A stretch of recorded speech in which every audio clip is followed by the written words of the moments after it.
Good evening. Are we happy yet? On the way. A quick recap of some of the main points we touched upon last time, and then we're going to forge ahead. We mentioned the very last point was the motivation for happiness, which besides clearly the selfish desire to want to be more happy, there's a moral imperative. There's a responsibility we have as human beings that by raising our level of joy and contentment in life, we're raising others up as well.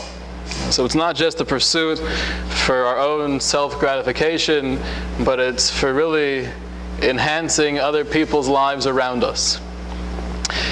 We mentioned happiness is a guitar, which means it's not something you find.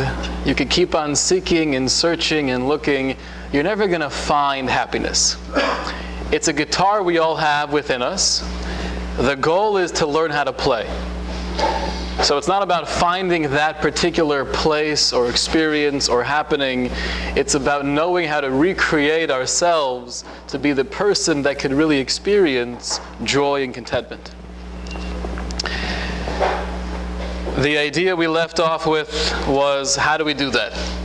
Now that we've been taken this far in the journey where it's not about the result of something that will occur, but it's the result of what I create or recreate myself to be. So how do we create ourselves to be happier, more exuberant people? The first step we touched upon was enhancing consciousness, becoming more aware. We spoke about children, we spoke about Robin Williams, and who was the other person? Robert De Niro.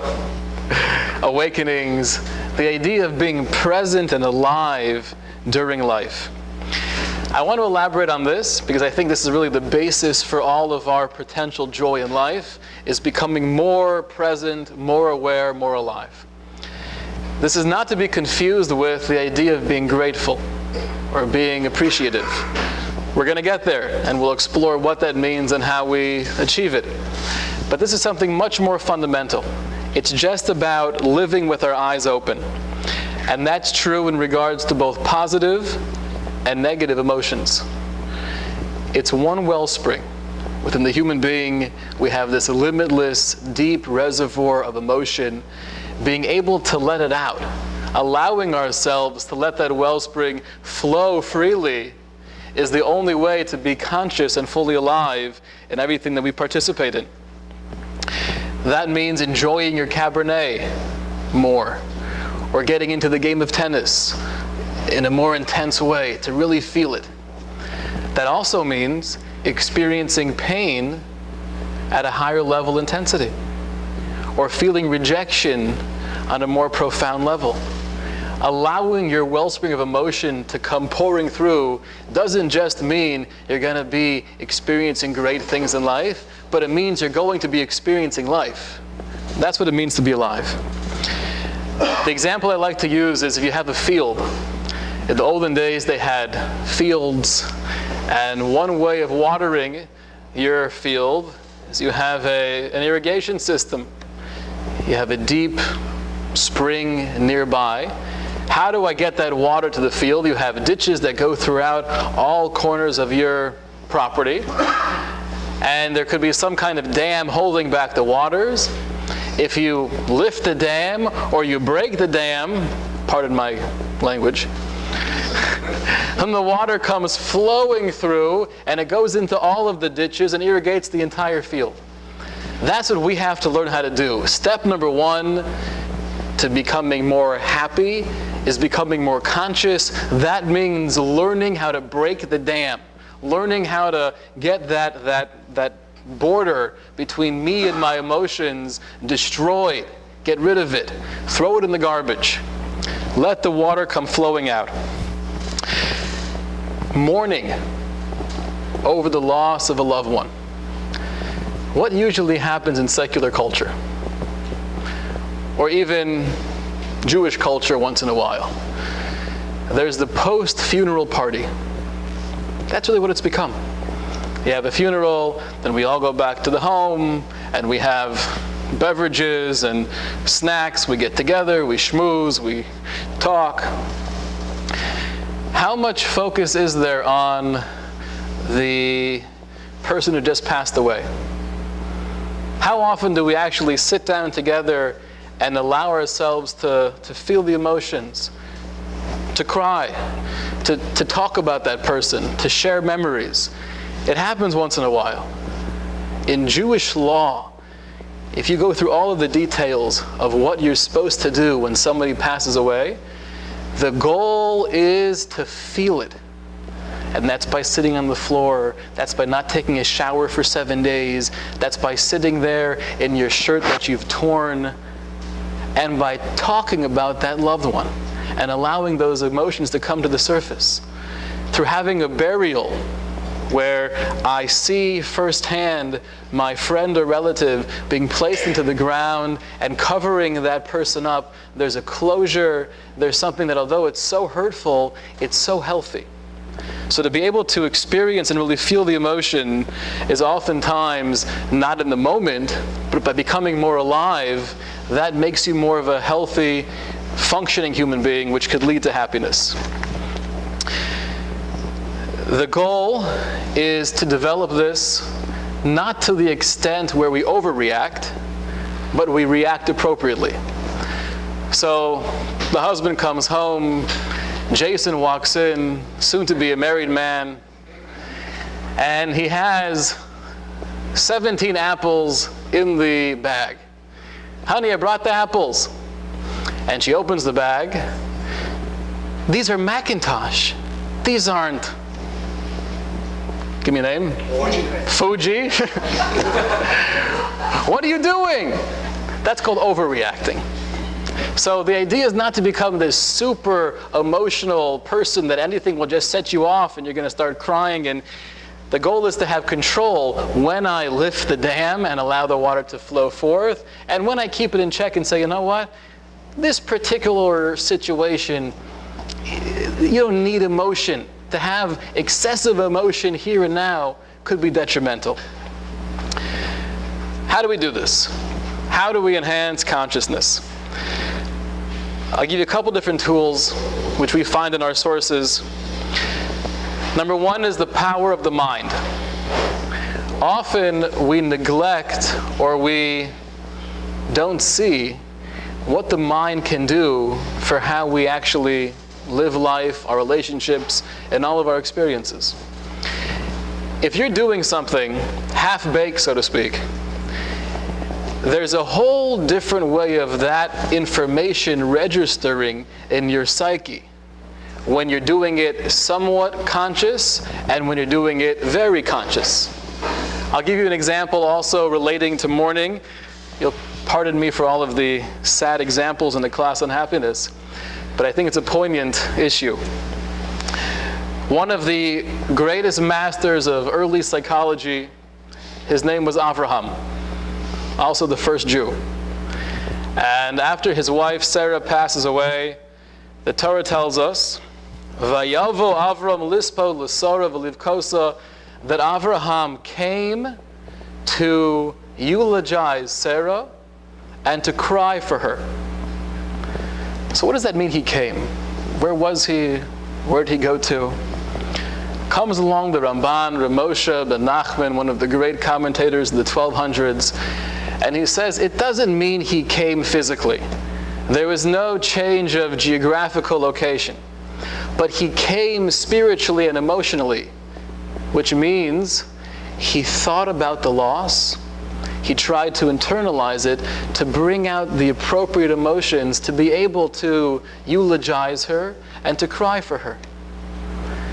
Now you think about that for a second, it's mind-boggling. If you were able to somehow be transported to Auschwitz in 1944, and you were able to see firsthand the torture and the hell that people were experiencing, would you have to think about that to connect it? Or would you assume the automatic response of seeing something like this is devastation? The answer is of course you would feel a lot of emotion, but you wouldn't feel your capacity of emotion. Without consciously thinking about something and allowing it to make that impression upon you, things don't happen automatically. They do to some degree, but not fully. Abraham was aware of that, and therefore, before eulogizing his wife, he had to take a moment and think about the loss. The Nike commercial, "Just do it."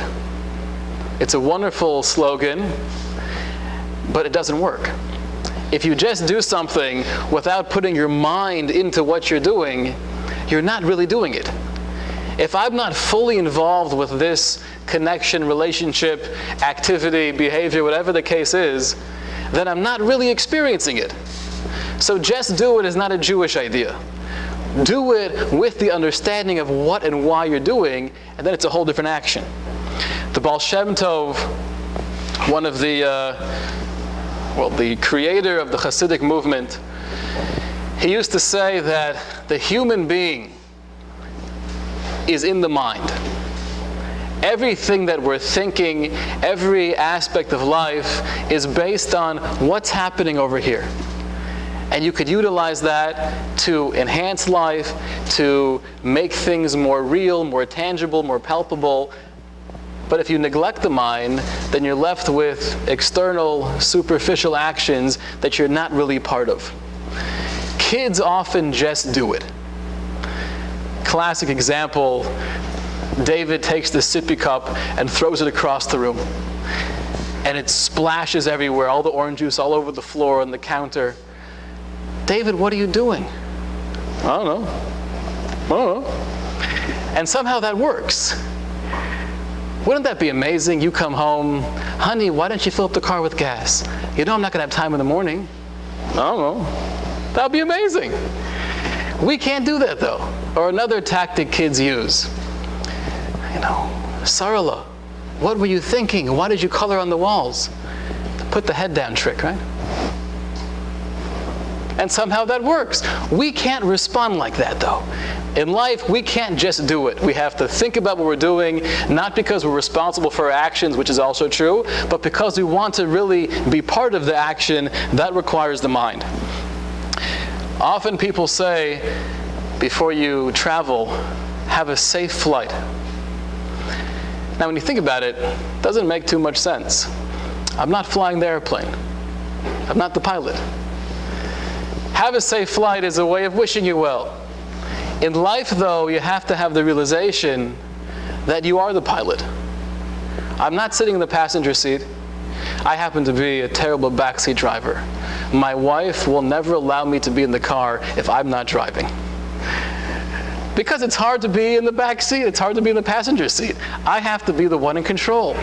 And I think we all feel that way on some level, but when it comes to life, if you really want to enhance consciousness, then we have to have the perspective that I'm not a passenger on the plane, but I'm the captain, I'm the pilot, I'm in charge of this. There's a distinction, therefore, in regards to how I approach everything. I'm not just a victim, I'm not just passive and sitting here as life happens to me, but I'm being proactive. I have the ability, I have the opportunity to create life, not just have it happen to me. There's a contradiction we find in the Torah, where the Torah in one place says something that seems to be in contrast to the Mishnah. The Torah in Parshas Nitzavim, which I feel personally is probably one of the most moving passages of the Torah. And for me it has particular relevance. This was my bar mitzvah parsha. It wasn't really, but this is the one that I had my bar mitzvah celebration, and I read a little bit from this part of the Torah. And the few lines that I read from my bar mitzvah happened to be taken from this passage I'm about to quote you. Now I'll tell you, as a small boy, I was normal. A lot has changed since then. But I enjoyed sports, I enjoyed friends. But at the same time, as I was becoming closer to bar mitzvah, I also enjoyed reading Aristotle. Somewhat abnormal. And I had big questions in life. And I went through a lot of the philosophers and spoke to many people. And there was a question kind of in the back of my mind, what's the point of all of this? Not nearly as sophisticated as we read last week from King Solomon or from Schopenhauer or the other pessimists throughout history. But there was a question that was plaguing me. What is the point of all this? And it was interesting, as I was preparing for my bar mitzvah, I was learning how to read the words in Hebrew, but I had no idea what they meant. So I asked my teacher one day, can you just explain to me the meaning of these words? I said, sure. And we read together. The verse says, I place before you life and death, blessing and curse.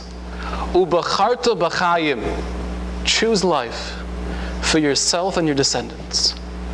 Ubacharta b'chayim is choose life, choose to live. And I found that very meaningful. Didn't quite understand what it meant at the time, but I knew it meant something big.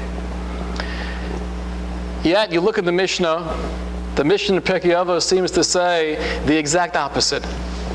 It says that against your will, you were formed. Against your will, you were brought into this world. Against your will, you're alive. And against your will, you're going to die. So the Torah is telling us on one hand, Uvacharta b'chayim, choose to live. The Mishnah is telling us, Al karcha tachai, you're alive against your will. How do you reconcile this? And I think there's a distinction that's simple, yet it's profound if we could apply it to our daily lives. There's a difference between being alive and living. Being alive is something we all are. It's not based on a choice. It's not based on anything we do. If you're here in this room, at least for now, maybe in 20 minutes there'll be something different, but for now, we're all alive. Are we living? Living is a choice. Living means, are you being proactive? Alive is, I'm a victim, here I am, I'm a passenger. Ubacharta b'chayim, choose to live means, are you doing something about it? It's the difference between being an observer and being a participant, between watching the game and playing the game. The choice is ours. But in order to enhance consciousness, we have to make the choice of, I'm going to be the pilot. Eleanor Roosevelt once said that no one can make you feel inferior without your consent. And that's based on this pilot mentality, which is, you don't make me feel angry or jealous. There's no such thing as you making me do anything. If you're doing something or saying something, and I feel a certain way based on that, I have to realize that's not an automatic result of what's happening. That's a choice that I'm making. I could choose otherwise as well. I could play in a different direction. Once you have the pilot mentality, life can drastically change. I'm no longer a victim, but I'm in charge of my destiny. Now, when you take a look at this kind of evolution of autonomy and independence, starting from a young age, why is it that you'll have a 1-year-old child who would love obeying your command? And I've seen this firsthand many times. Can you get the bottle? Yeah. And they run and they get the bottle. Can you get a diaper? Yeah. They run and they get the diaper. But somehow, when they turn 2 or 2.5, or if they're precocious, 1.5, things drastically change. And now when you say, can you get the diaper? No. Can you get the ball? No. What happened? The kid just went psycho overnight? The answer is very simple. It's coming from the same source, which is, I, this little human being, want to be able to feel in charge of my surroundings. I want to feel that I'm actually doing something. I'm not just a victim to everything else happening around me. So, at a younger age, when the most I could do is listen to your command and follow it, then I feel accomplished. Look what I could do. I understand what you're saying, and I could fulfill that. Wow, I'm so independent. Once you get someone older, and you feel, you know what? I know what mommy's saying. I don't care. That's my expression of independence. But it's all coming from the same source. My little brachala, she's my middle one.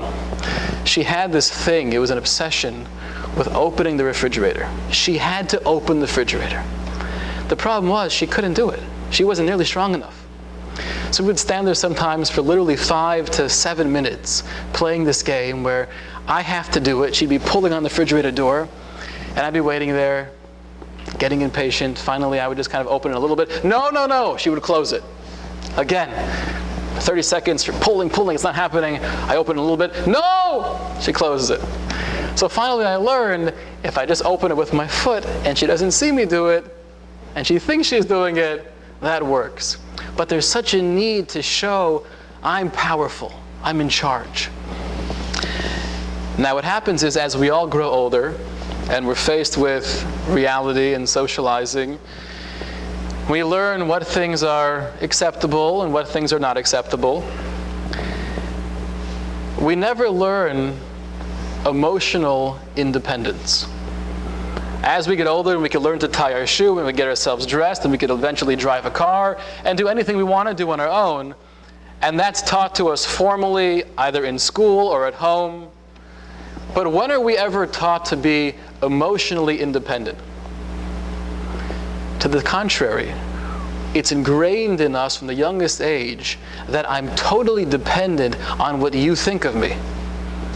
To a child, the parents are godlike, and I am living or dying emotionally based on their appreciation and love for me, or based on their disappointment.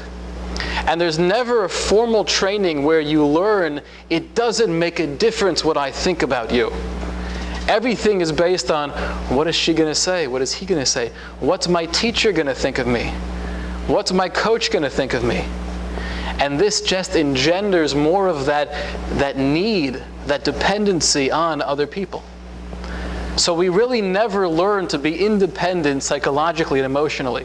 We never learn to be the pilot. That's why most of us live our lives in the back of the plane.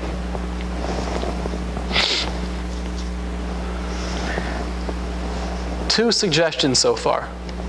Number one is the power of the mind.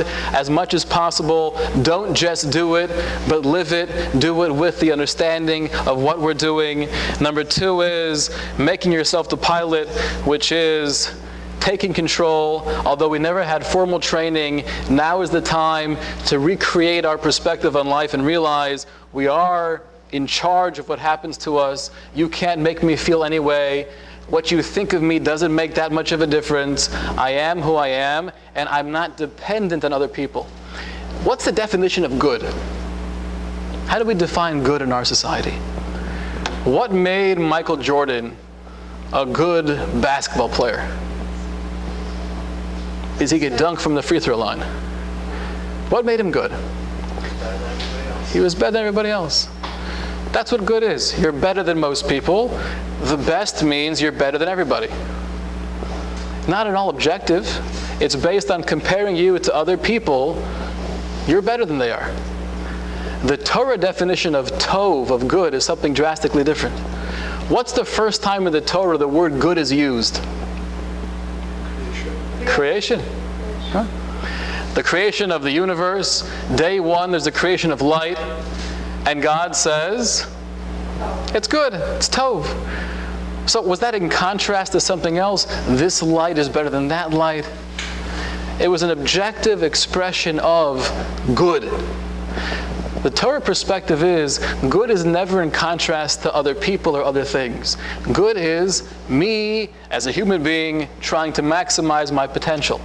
The more we ingrain that philosophy within us, the more able we are to become the pilot and less dependent on other people around us. So there we have it. That's the foundation. That is the basis for everything, becoming more aware. Now the goal is from here, shooting upwards, to become happy, to become joyful. We have to define the goal. Is the goal to walk around like Mr. Rogers? He's always happy. He's constantly, whenever he's changing his sweater, tying his shoe, everything is jolly. Are we going to achieve that? Probably not. So the goal is not to be Mr. Rogers. Then what are we shooting for? Is it possible to live a life where there are no feelings of sadness, of disappointment, of pain or anguish? Tal Ben Shahar, he was one of the leaders in positive psychology. Israeli born, he had the most popular class in Harvard University, something like 600 or 800 students in his class. Recently he moved back to Israel. But he says that there are only two types of people who could live life without ever feeling rejection or pain or sadness. Either a sociopath or a dead person. And we're for sure not dead here. And probably not sociopaths either.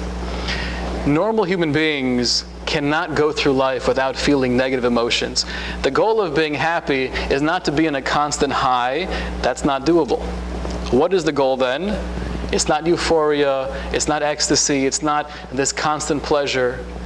The goal of simcha, or the definition of joy that we're striving for, is contentment, peacefulness, serenity. That's a state that's more maintainable.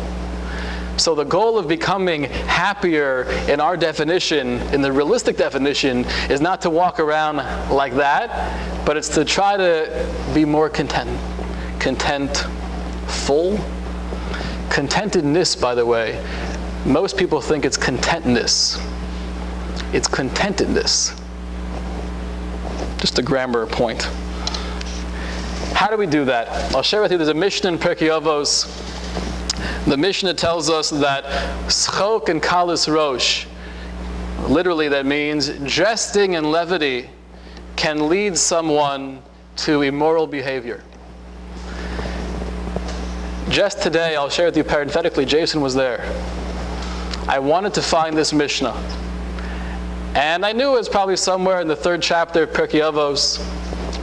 So I took a Pirkei Avos from the desk, and I opened it randomly, and there was the Mishnah right there.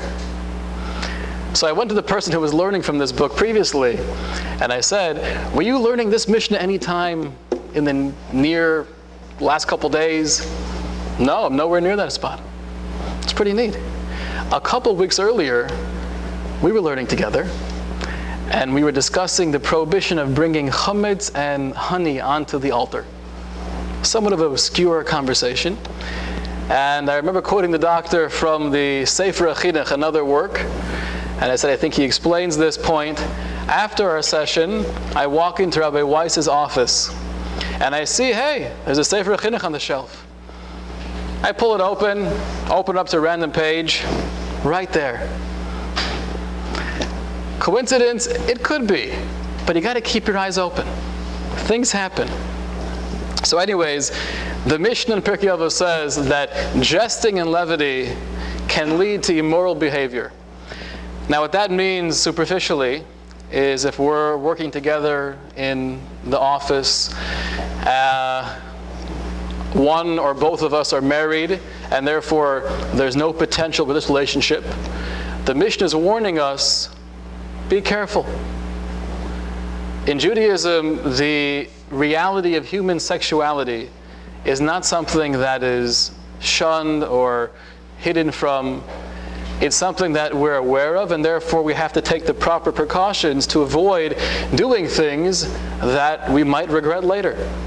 So the Mishnah is saying, in those kind of situations, be careful, don't allow yourself to get too chummy, too flirtatious.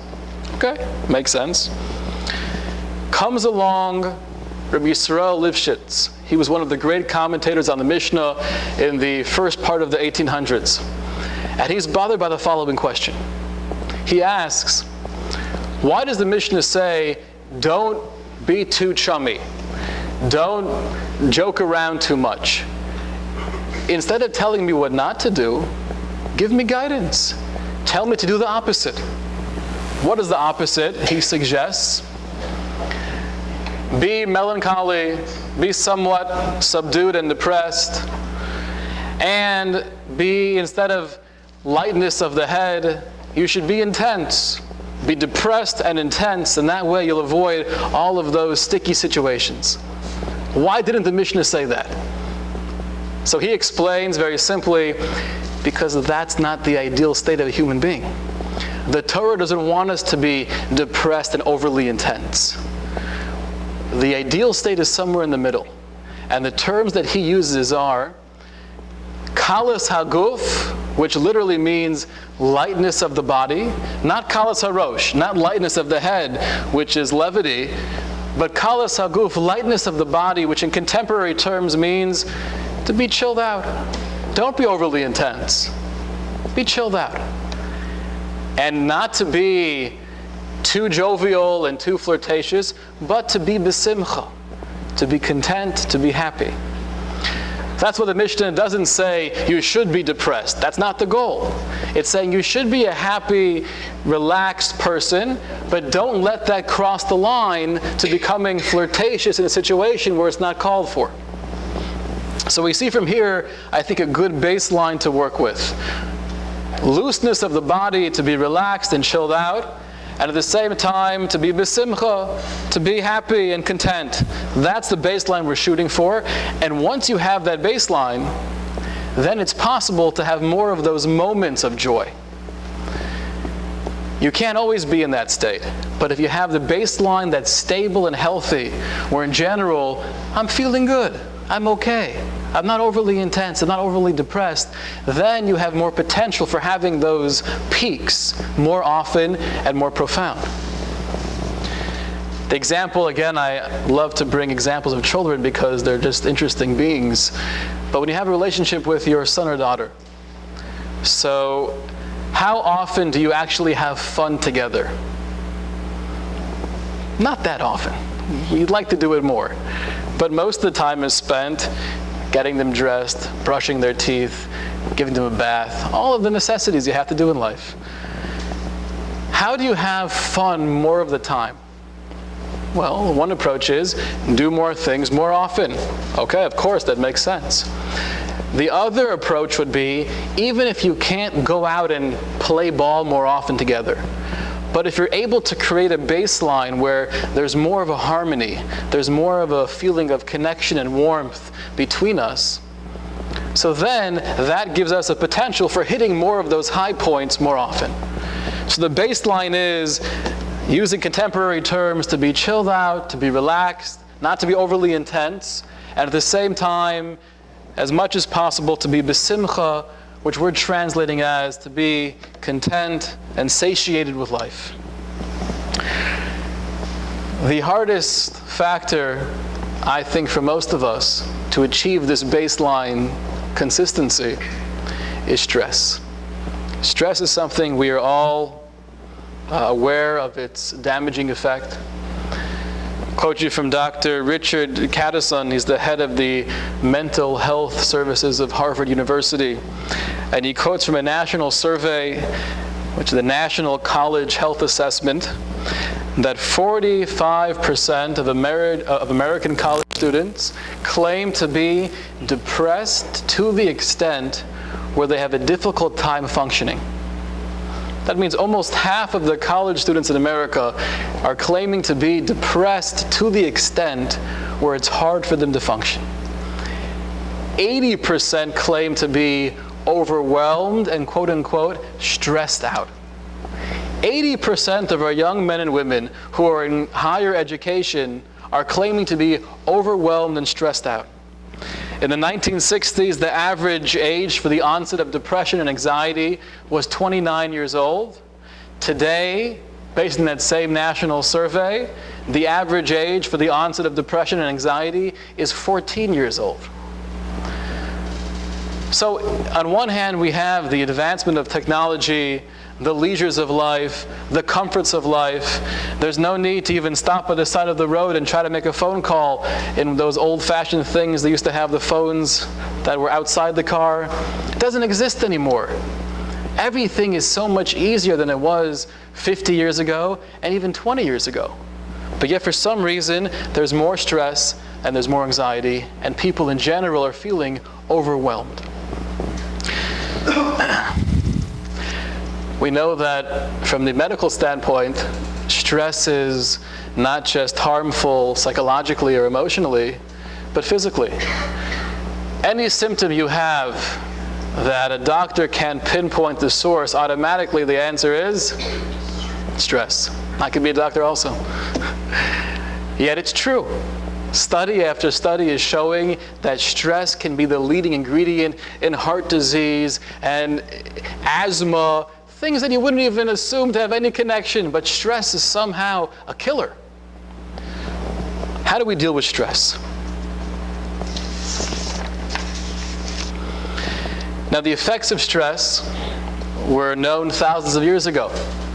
King Solomon, who we quoted last week in Koheles and Ecclesiastics, he spends much time in Proverbs and Mishlei discussing the negative impact of stress on one's life, and at the same time, the positive influence of good, happy feelings in one's life.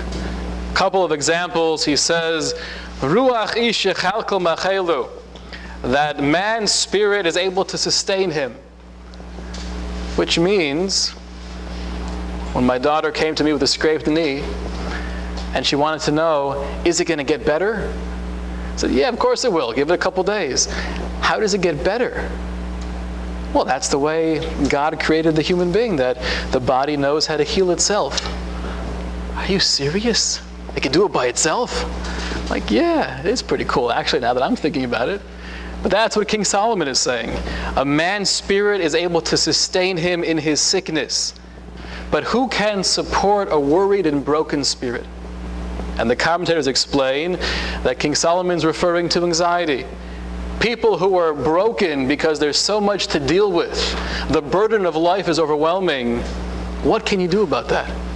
Elsewhere in Proverbs, King Solomon again writes, Leiv sameach yetiv geha, which means the heart filled with gladness is the best medicine. Stress can kill, and a lack of stress can be extremely helpful. Now, stress in general is not the problem. It's continuous stress, which is the problem. For you to assume, if I had a life without any stress, then it would be great. No pressure, no deadlines, no appointments, no responsibilities. I would just lay there doing nothing and reading and going to the beach. That would be really, really neat for about a week and a half. And then you would go crazy. We're going to learn, this is going to be the bulk of next week's lecture, the idea of meaning in conjunction with pleasure and joy. But just to allude to that idea now, if there's no stress, if there's no responsibility, if there's nothing that has to be done, that's not much fun either. So stress is not the problem. The problem is it continuous? Or do I have breaks? Am I able to have a balanced existence where I work hard, but I also play hard? And I also have time where I chill out. Any one of those three, play hard, work hard, or chilling out, in excess, not going to be fun, not going to be enjoyable. Do I have a healthy balance? So researchers suggest, and you see the studies, doesn't seem to take that much wisdom or foresight. It sounds pretty straightforward. The more breaks we could give ourselves throughout the day to keep that balance, to try to maintain that baseline of chilled out happiness, the better you'll be. So even if you allow yourself 15 minutes, we could walk away from the desk and walk outside, and nowadays here it's beautiful. It can transform the next hour and a half. It's when I don't allow myself to have those periods of respite, then it becomes overwhelming and unbearable. I saw one study that actually said having a ritual of a real rest period at least once in the week for a good 24 hours could be very, very helpful. And the truth is, there's a study that supports that going back 3,300 years. It's the fourth commandment. Shabbat, that's what Shabbat is. Having a day of the week where you're able to say, I'm off the air. Everything is away, the cell phone's away, I'm not going to be bothered by my emails. I'm turning off the outside world. Clinically proven to enhance life. Therefore, I definitely recommend Shabbat as a good stress reliever. Thomas Edison, one of my favorite quotes, he said, "Show me a thoroughly satisfied man, and I'll show you a failure."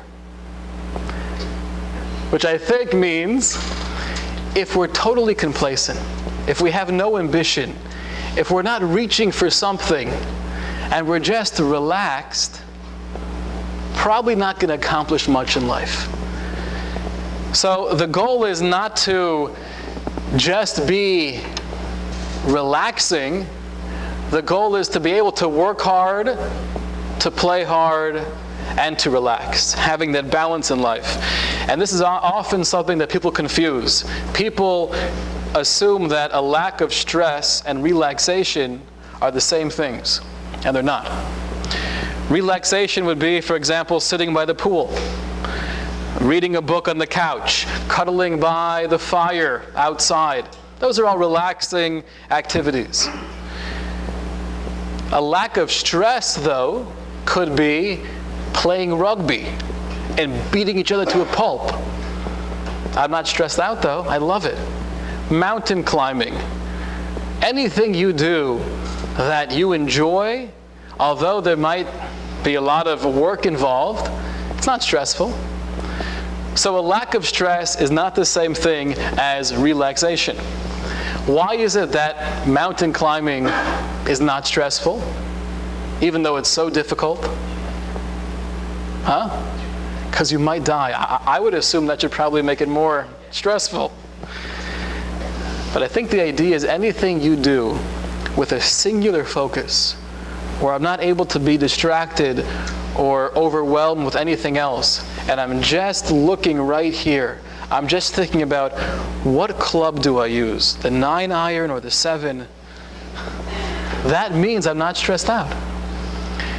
Sometimes doing, until you're right, and then you throw the club on the ground and curse out your friend. But sometimes doing something that's more relaxing could be more stressful. If I'm relaxing on the couch with a novel, but it's been an hour and a half and I have a lot to do, I could be very stressed. I have lots of things in my mind. So the goal is being able to do things in life where I'm not multitasking, I'm not trying to get a couple things done at once, but I'm trying to do something well, and I can lose myself in this activity. Creativity is an example of a way to lose yourself in something. If you're into painting, I used to be into painting when I was younger, and I could go hours and hours without even thinking of eating or drinking, just me and the canvas and the paints, and I'm there. I'm in the picture. You're losing yourself in that. That's not stressful. If you're into golfing, I can't imagine why you would do that, but if you were into golfing, nothing else is on my mind. So relaxing is not the same thing as living a stress-free existence. Now, just because you're doing something with a singular focus doesn't therefore mean by definition it's not stressful. If somebody goes up to you on the street and points a gun to your head, "Give me your wallet or I'll kill you," trust me, you have nothing else in your mind. You're not thinking to yourself as the gun is pointed at your face, "Did I return that email? Did I get Tracy's invitation? I don't think I got it yet." You're not spacing out. You're totally focused in. So what singular focus does is it makes anything you're doing more intensified.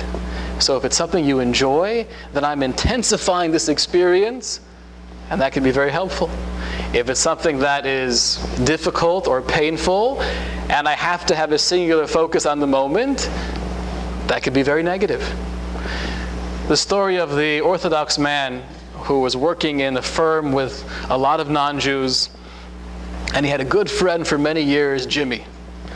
And Jimmy would constantly go over to Shlomo every week and say, "Shlomo, can I please take you out to lunch?" And always the response was, "I'm sorry, I keep kosher. There's no kosher places around here. I can't." Week after week, constantly being denied.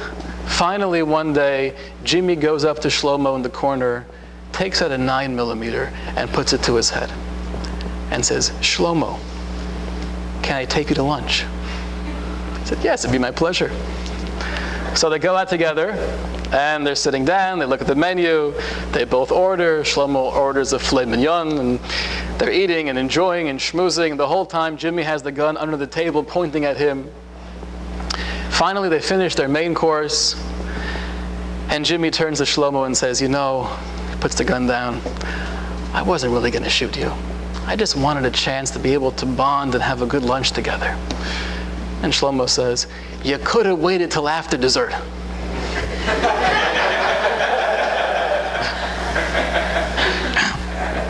So the idea of a singular focus is that those things that we do which we enjoy, to be able to lose ourselves in that thing, whether it's art, whether it's music, whether it's any creative activity, or just playing golf or tennis, those things are very helpful, because any time where I don't have clutter and noise or distraction, then I don't have stress. So the more of those types of activities I could bring into my life, where I get rid of clutter, I get rid of stress. One idea as well, which we do find many sources in our ancient literature as well in contemporary medical and psychological literature, is the idea of being able to simplify. Simplify. The Mishnah tells us in Pirkei Avos, "Marba nechosim marba daiga," which literally means the more property you have, the more gadgets you have, the more worry and stress you have. Because the more I have to think about, the more that's constantly consuming my existence. Often we'll counter that by saying, but I have to be productive. I have to accomplish, I have to gain more, I have to do. What's the response to I need to be productive? The response is, number one, at what cost? If it's at the cost of your mental health, or the cost of your marriage, or your relationship with your children, is it worth being that much more productive? Or perhaps you might live a better existence by being somewhat less, quote-unquote, productive or successful, and be a happier man or woman. The second response is, it's not true. There's research that indicates when we try to multitask, when we try to get a lot of things done, and we do more than our capacity, we're less productive. There was one study I saw that says if you're doing something while emailing somebody else, the thing you're trying to do, you have 10 points less of an IQ. That distinction is the same as if you were awake for 36 hours straight, you lose 10 IQ points. Trying to multitask, you don't do nearly as well of a job.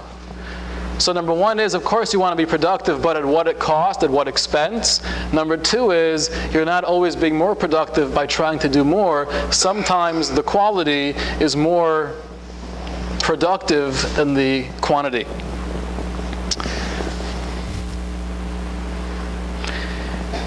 Last point I'd like to focus on here is from Mark Twain.